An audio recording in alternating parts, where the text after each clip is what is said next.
Hello, welcome to Questions for Atheists. My name is Scott, and today we will be answering, what if you're wrong? Now, this question is pretty common, and I've heard it quite a few times, and it kind of makes sense. I mean, if a given faith is true, and it has an afterlife where there's essentially a good afterlife and a bad afterlife, wouldn't you want to make sure that you're, at the very least, avoiding that bad afterlife? Now, to give a little background on this, this is often called Pascal's wager, and it goes back to a mathematician and philosopher called Blaise Pascal, who put forward this idea in a theorem, where essentially it's comparing believing in God to not believing in God. Those are the only two possible options, and he's trying to weigh the risks and possible benefits of each. So let's say God is not real. No matter which one you picked, believe or not believe, you're not going to get any punishment or any reward when you die. But say that God is real. If you do believe, then you get an infinite reward, and if you don't believe, you get an infinite punishment.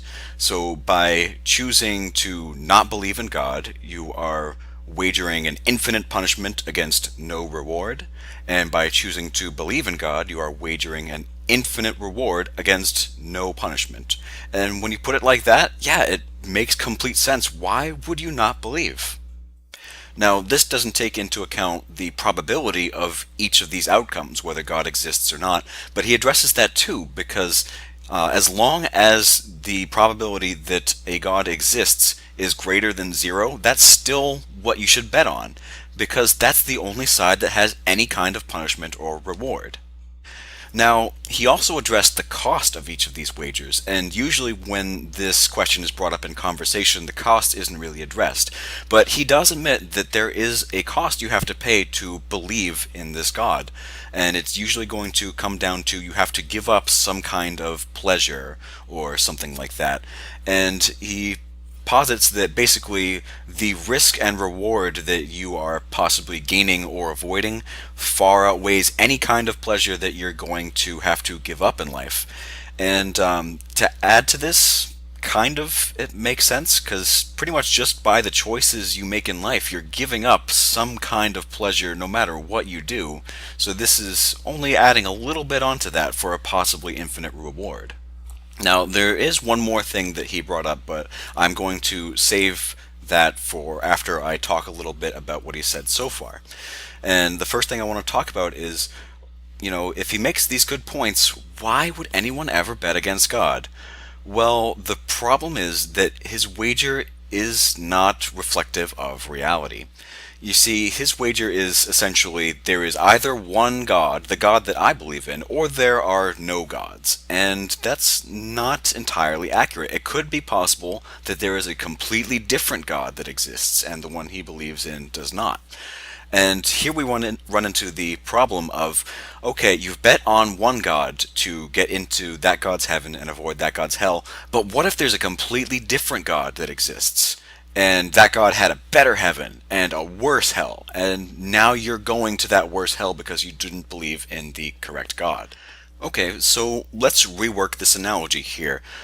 His analogy was more like a coin flip, where perhaps the result wasn't exactly 50-50, but it was still between two options. Now we've introduced a whole bunch of other gods. Let's change it up to buying a lottery ticket. So for each god, there is a lottery ticket, and each lottery ticket has some kind of reward, each one is different, and some kind of punishment if it turns out to be the wrong one and you didn't buy it. And some lottery tickets allow you to buy an extra one, polytheism, for example. Some lottery tickets prevent you from buying other ones, and each of these lottery tickets has a different cost. So now how do we decide this conundrum? Do you buy all of the cheap lottery tickets to try and get as many tickets as possible in the hopes that one of them is the correct one? Do you buy the lottery ticket that has the worst punishment so that you can avoid that one? Do you buy the lottery ticket that has the best reward so that you can try and maximize your benefits out of this? How do we decide what to do? And this isn't even touching upon the fact that perhaps not a single one of these lottery tickets is going to win. It might be just completely impossible. So the answer to this for me and for just about every atheist is just don't buy a lottery ticket. Pretty much the same advice you can give to somebody in real life for real lotteries. Just avoid it. You're probably not going to get it right. Why bother wasting any money on this thing when it is going to cost you something to pick one of these tickets, to believe in one of these faiths? Now, of course, a lot of people don't like this idea of just picking none because of the, not really temptation, but because of the possible reward. One of these has to have a reward, right?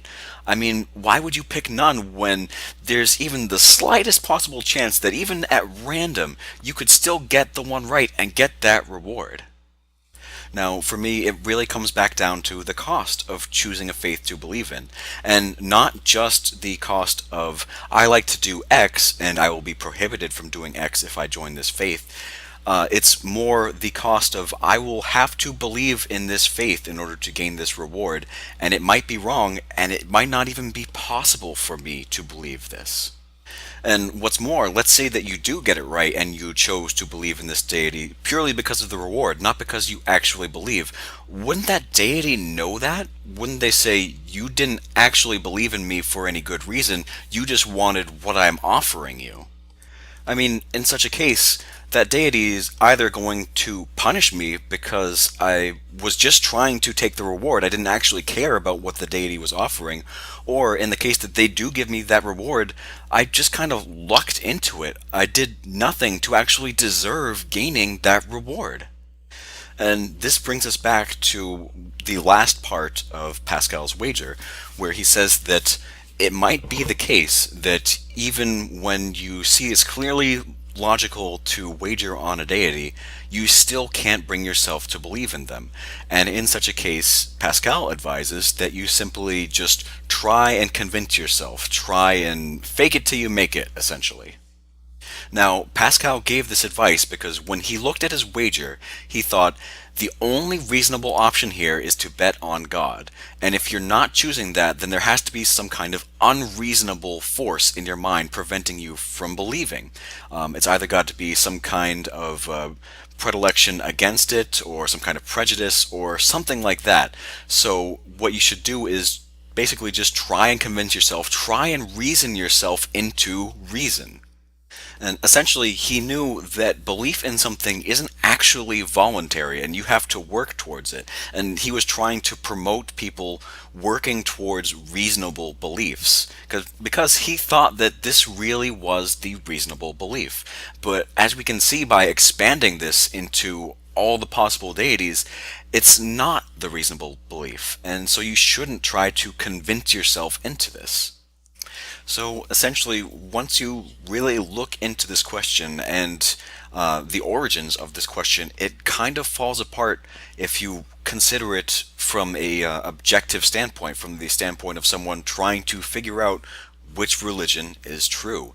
This question only seems reasonable if you are comparing one specific religion against atheism. And there was a time in my life when this question was pretty convincing to me, and that was because I only looked at this question from the perspective of it's either my religion or it's none. And even if my religion is wrong, it makes sense to bet on it because the other option doesn't have any punishment or reward. But, I mean, I never really spent time worrying about the hells of other religions. I never considered the benefits that other religions could offer me. And I will bet that many theists out there haven't spent much time doing either of those things either. So my advice to theists out there is not to just give up your religion because it doesn't make sense to bet on it. That's not what I'm saying. It could be the case that you're right, but I would advise you to look into other religions, try and see, and try and compare. Essentially, try and figure out if you have to choose between your religion and a different religion, how are you going to decide then? In such a case, it doesn't come down to simply putting a wager on a coin flip. It comes down to actually comparing these two, trying to figure out which of these is the closest to reality, which of these makes the most sense to believe. and I'll use that to come around to my answer to this question. So, what if I am wrong? Well, hopefully, when I have to meet some deity, that deity will see that I was sincere in my desire to try and find out the truth about the universe and what deities were reasonable to believe in. I was sincere in my pursuit of that desire, and I was sincere in my conclusion that I couldn't be sure that any specific deity existed. Hopefully, they will see that even if my end results were incorrect, I was concerned with morality and I did try to live my life according to the best morals that I could figure out. And it is my hope that seeing this, the deity would realize, okay, you were sincere about truth and being good, and that has at least earned you a respite from whatever punishment I had planned. And in my opinion, if the deity is a moral being, this will be what convinces them that I too am a moral being and deserving of, at the very least, not being punished eternally. But what if the deity is immoral, essentially, and says, it doesn't matter that you cared about truth and tried to live a good life, you are supposed to believe in me despite the evidence against me, and you didn't? Well, any deity that reasons like that is an immoral tyrant, in my opinion. Even if I had reasonable evidence for that deity's existence, I would not worship it because that deity is a terrible, terrible being and it does not deserve to be worshipped. And I would have no power to object, presumably, against their ruling, but I also would not want to worship it even if I had the choice of worshiping or facing its wrath. So, to sum up, what if I'm wrong? Either that deity will see that I was a sincere and honest person and treat me as such, or that deity will not care and will be an immoral despot, and I will not want anything to do with it anyways. So, yeah, that's about it. Some heated thoughts on this question, but hopefully we can still delve into it a little bit more. So if you have questions or comments about this topic or any other topic, please send them to questionsforatheists@gmail.com, and we can keep having more discussions like this. So, with that said, I will see you next time for further questions about what if you're wrong. All right, thank you, and goodbye.